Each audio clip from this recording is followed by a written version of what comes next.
ancien juge du tribunal de grande instance de Lubumbashi en République démocratique du Congo, s'est exprimé presque un an après son agression. Ça s'est passé la nuit du 18 au 19 juillet 2017. Le juge a été attaqué à son domicile, criblé de balles et transféré en Afrique du Sud grâce au soutien d'ONG.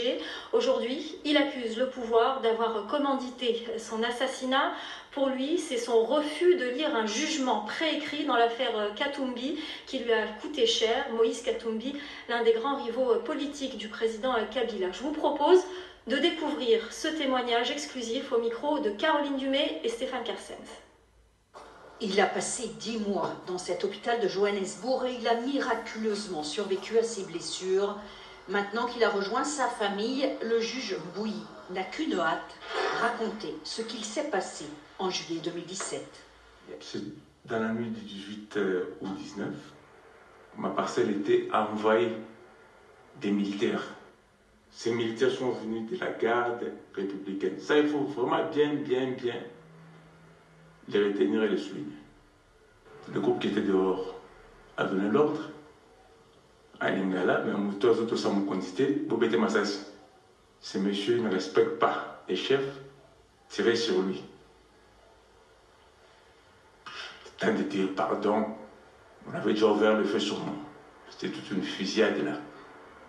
Le juge a reçu 13 balles dans la peau. Malgré la résistance du ministre congolais de la Justice, il a été évacué vers l'Afrique du Sud.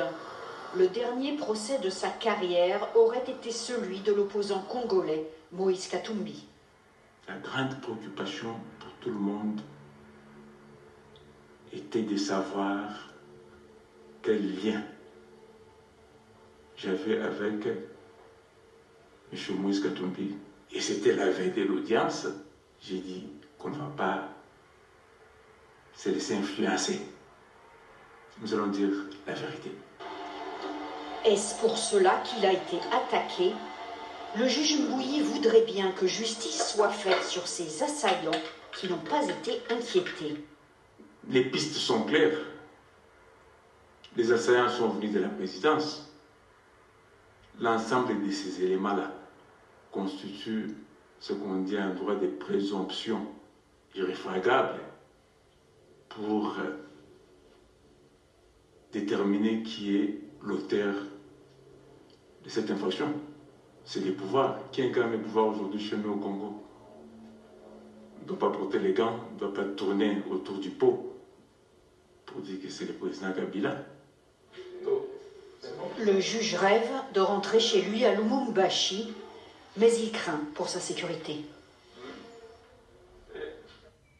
Voilà pour ce reportage. Sachez que Lambert Mende, porte-parole du gouvernement congolais, a accepté de réagir à ce reportage demain sur notre antenne, donc dans le journal de l'Afrique. Ça sera donc demain, ce jeudi, à 22h45.